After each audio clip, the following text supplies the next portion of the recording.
Oke ya, salam ya. Saya ingin menceritakan detik-detik lahirnya Nabi Muhammad ya. Ini yang kita ketahui ya. Muhammad ini lahirnya sangat luar biasa, mengalang-alai semua nabi-nabi yang ada ya. Tapi mujizatnya nggak ada, terus mati juga. Ya, jadi ini kita lihat ya, bahwa Muhammad tuh lahir di 12.000 awal tahun Gajah ya. 570 Masehi, berarti Senin ya. Dilahirkan Senin ya, tahun Gajah ya. Iya, demikian Imam Ibnu Ishaq dari Sayyidina Ibnu Abbas ya. Hari Maulid Nabi menjadi agenda tahunan yang diperingati umat Islam di dunia termasuk di Indonesia. Berikut peristiwa yang luar biasa ini ya. Yang kita ketahui kalau saat kelahiran Rasulullah berdasarkan riwayat disebutkan ya, ibunya kan Aminah ya, Siti Aminah ya binti Wahab ya, ibunda Rasulullah. Ketika aku dalam proses melahirkan Rasulullah, aku tidak mendapatkan rasa sakit sedikit pun, wah, sampai aku melahirkannya ya. Ketika Rasulullah sudah lahir, keluarlah cahaya yang menyinari di antara timur dari barat. Istimewa. Beliau lahir dengan bertelungkup. Jadi Muhammad ini tidak keluar dari alat vital ya, lahirnya. Dia langsung muncul ya. Perutnya membuka ya. Jadi di antara vaginanya Aminah dan pusarnya di tengah-tengah itu dia membuka ya. Keluarlah Muhammad. Jadi kayak disesar gitu ya. Disesar sama Allah, dia muncul yang buka dagingnya, Muhammadnya keluar. Nah, keluarnya itu ya dalam keadaan Muhammad itu bertelungkup kedua tangannya ya. Ya. Duduk dengan lututnya dan sambil mengangkat kepalanya ke langit ya. Dan bersamaan keluarlah cahaya menyinari istana Syam dan pasar-pasarnya ya. Ya, sampai aku melihat leher-leher unta di bumi ya. Bahkan unta-unta leher-lehernya tuh bisa kelihatan. Demikian kata ibunda Rasulullah ya. Apapun ada pula kesaksian seorang yang pernah menyaksikan peristiwa kelahiran Rasulullah ya, ialah adalah Ibu Utsman binti Abdas ya. Dia berkata, aku menyaksikan ketika Aminah melahirkan Rasulullah. Dari saksinya masa tutok ya, keluar cahaya yang menyinari seluruh rumah ya, di saat aku sedang berada di rumahnya. Kemanapun kami melihat ya, yang terlihat adalah cahaya. Hadits ini difirmankan oleh Imam At-Tabari. Seharusnya sinar bercahaya, pasti semua orang bisa melihat semua. Ya, tapi kok yang menyaksikan cuma satu ya.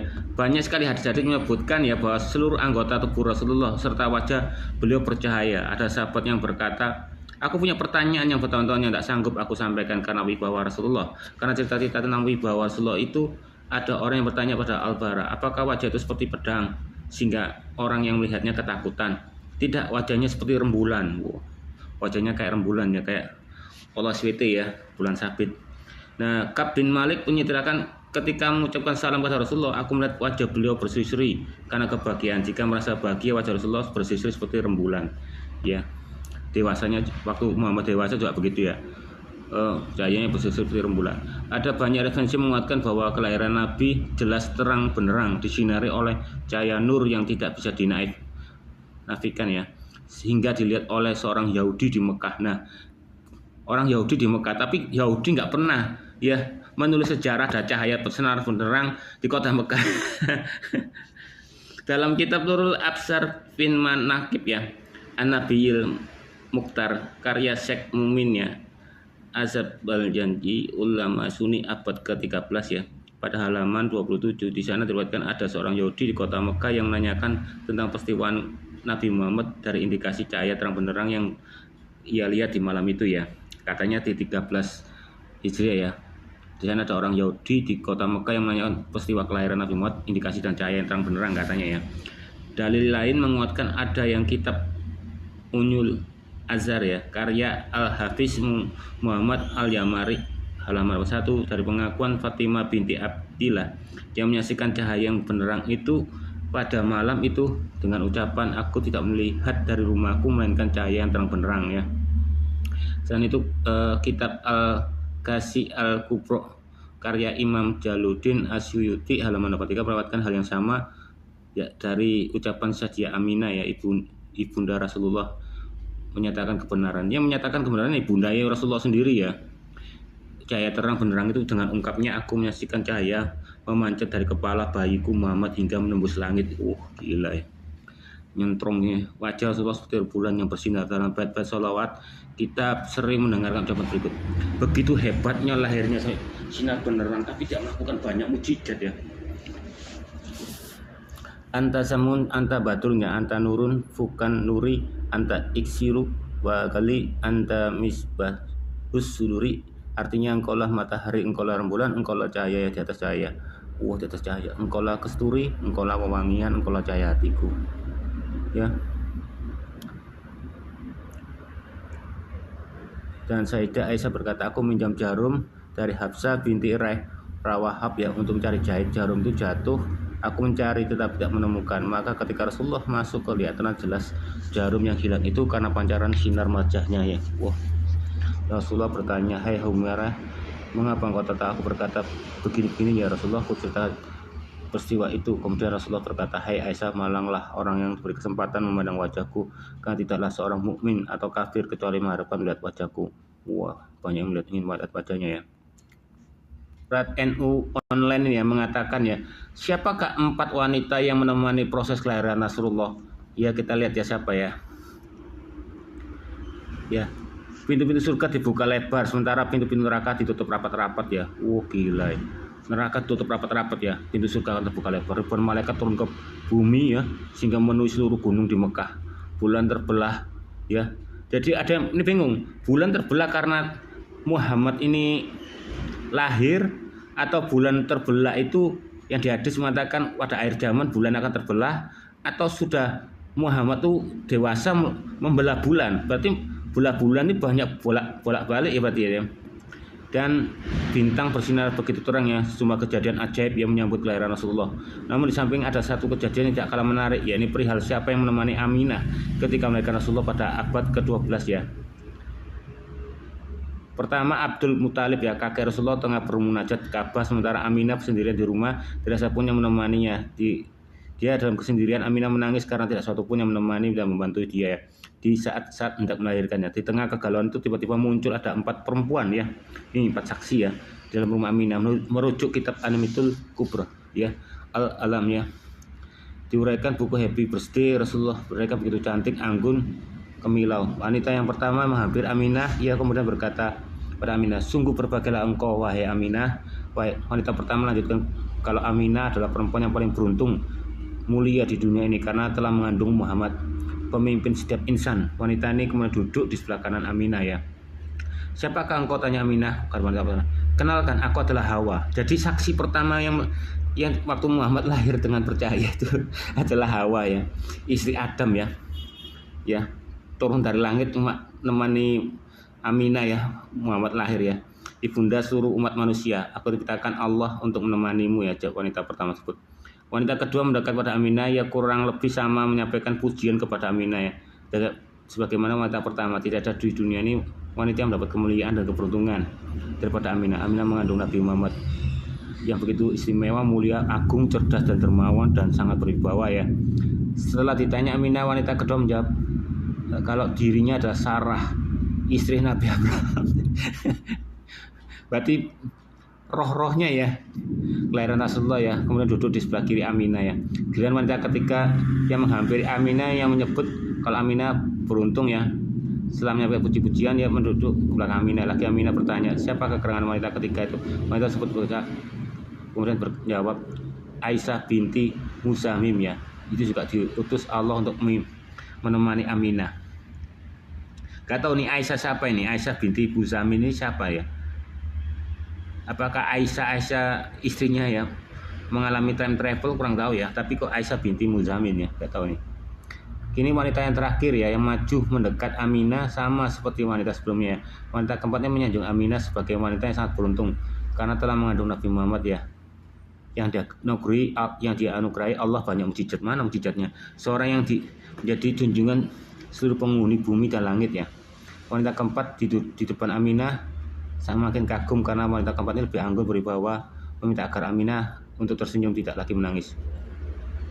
Sesungguhnya aku adalah Maryam binti Imron, ibunda Nabi Isa, kata wanita keempat.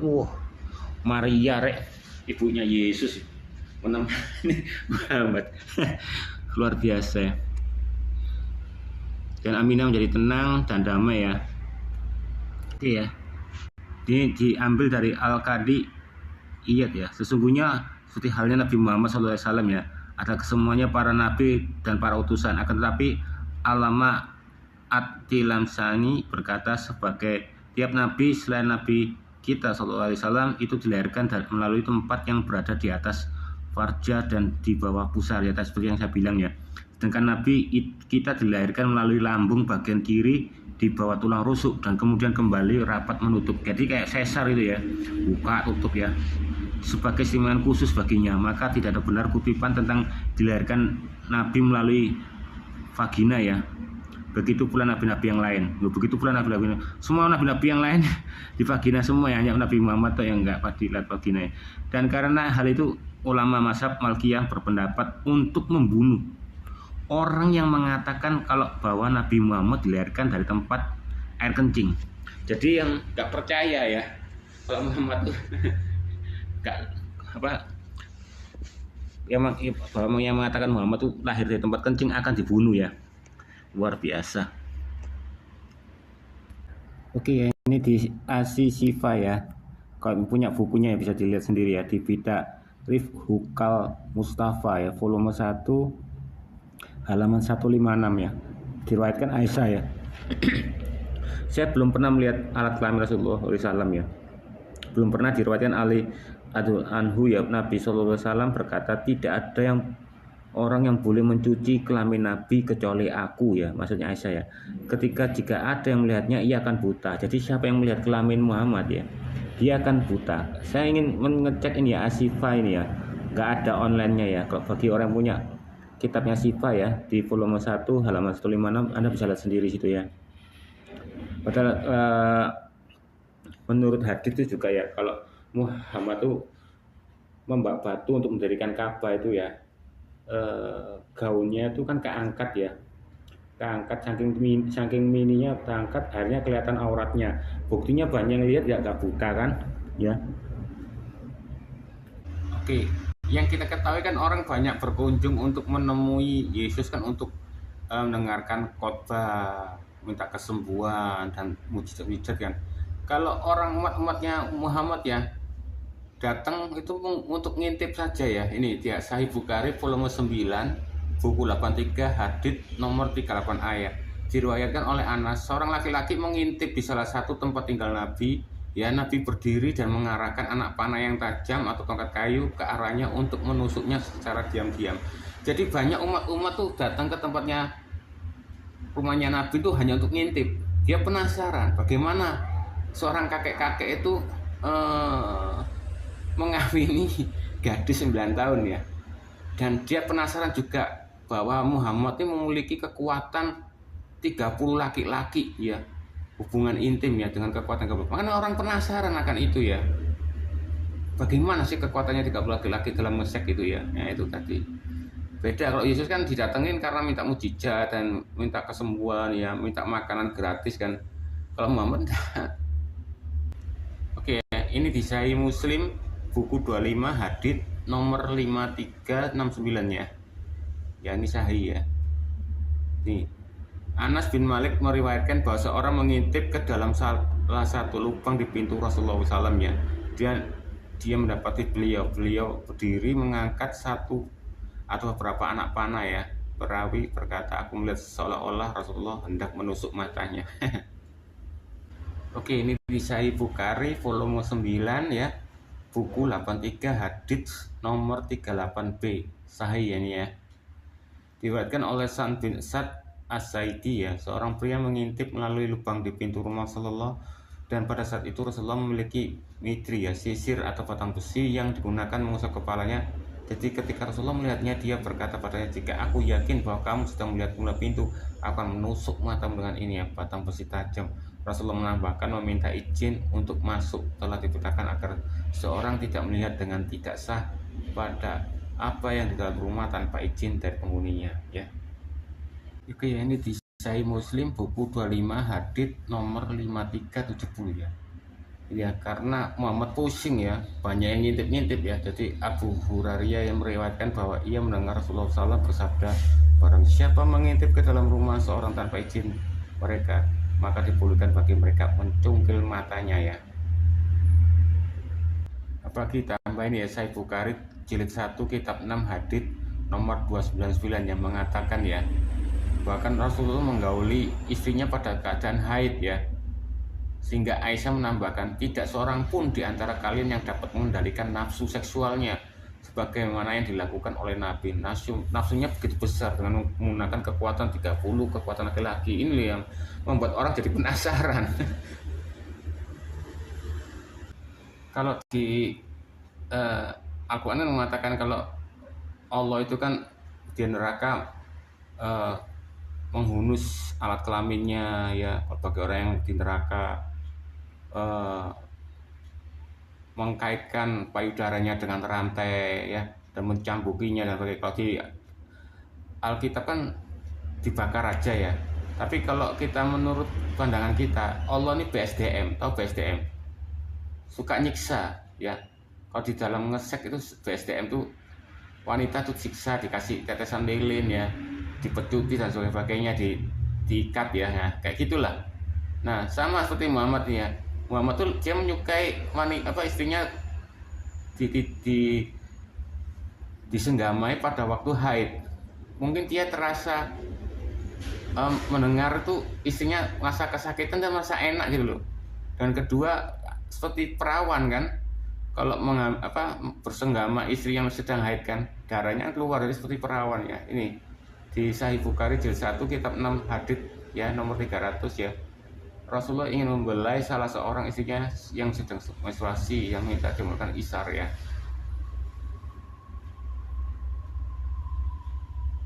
Ini sih kan membelai nih, meniduri nih ya. Ada kok. Oke, kita yang ketahui tadi ya, ketika Muhammad lahir bumi terbelah ya. Ya itu nggak tahu belahnya waktu Muhammad lahir atau Muhammad sudah dewasa membelah bulan, atau di hadis lain mengatakan kalau kiamat bulan terbelah. Jadi berapa kali bulan itu terbelah ya. Sedangkan di sini ya bulan-bulannya ya dia niru dari nyontek ini ya, puisi ya, Al-Qais Imuru ya, KS 541 ya. Ini ya, ketika anak perempuan Muhammad ya, ini ya, anak perempuan Muhammad pada suatu hari berjalan melafalkan Quran 54 ayat 1 ya. Pada saat itu ia berjumpa dengan anak perempuan Imul Qais ya, yang pemilik syairnya, yang berkata padanya, "Oh, ternyata itulah yang dicuri ayahmu dari salah satu syair ayahku," dan menyebutnya sebagai wahyu yang turun padanya di surga. Dan kisah ini terlalu tersebar di orang-orang Arab sampai sekarang. Jadi terbukti ya. Ini adalah ini ya, tercatat buat Muhammad Qafaid ya. Tapi kenapa nggak saya tersansalit ya? Ya, penulis ya Al-Qais yang dibuat oleh berbagai penulis Kristen ya, dibantah oleh umat Islam ya. Beberapa puisi simpatnya yaitu Imul Qais ya juga muncul dari Quran surah 54 ayat 1. Dikatakan ketika cucu perempuan Imul Qais mendengar surat tersebut dibacakan, dia langsung mengenali puisi ayahnya ya. Bagaimana ayahnya tuh ini ya, tulis bahasanya itu oleh umat Islam dianggap sepenuhnya ilahi dan tidak dapat ditiru, sebuah mukjizat bergaya dan tidak dapat diulang ya. Tuh, ayat yang ditiru ya, suatu itu sedekat bulan akan terbelah. Nah ini berarti menandakan apa? Kiamat nih, saat itu sudah dekat dan bulan terbelah ya.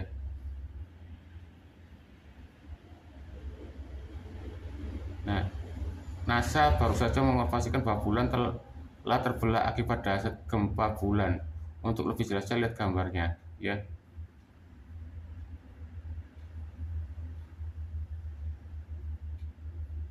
Ada 20 keberatan puisi juga dijiplak oleh Muhammad yang membuktikan bahwa itulah kebohongan dilontarkan mulut Imul Qais ya.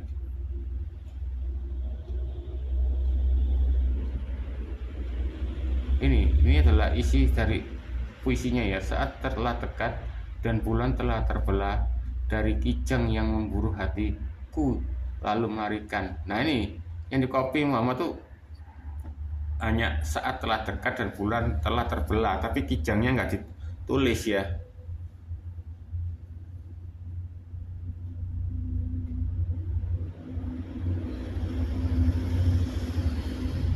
Ini ya, orang-orang kafir tidak pernah menyaksikan terbelah bulan ya.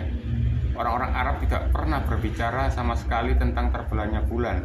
Puisi orang Arab terkenal banyak berbicara tentang bulan purnama dan memanfaatkan untuk orang yang mereka cintai. Imrul Qais termasuk salah satu penyair papan atas ya. Puisi ini cukup konyol dan tidak sesuai dengan gaya puisinya. Versi kedua puisi ini tidak romantis dan menyinggung gadis itu bulan yang telah terbelah dan menjauh dirinya. Puisi versi ketiga hampir tidak ada maknanya ya dalamnya. Bulan telah terbelah dan kasihnya mencurinya seperti seorang sedang membicarakan waktu. Syair-syair puisi itu tidak berirama ya.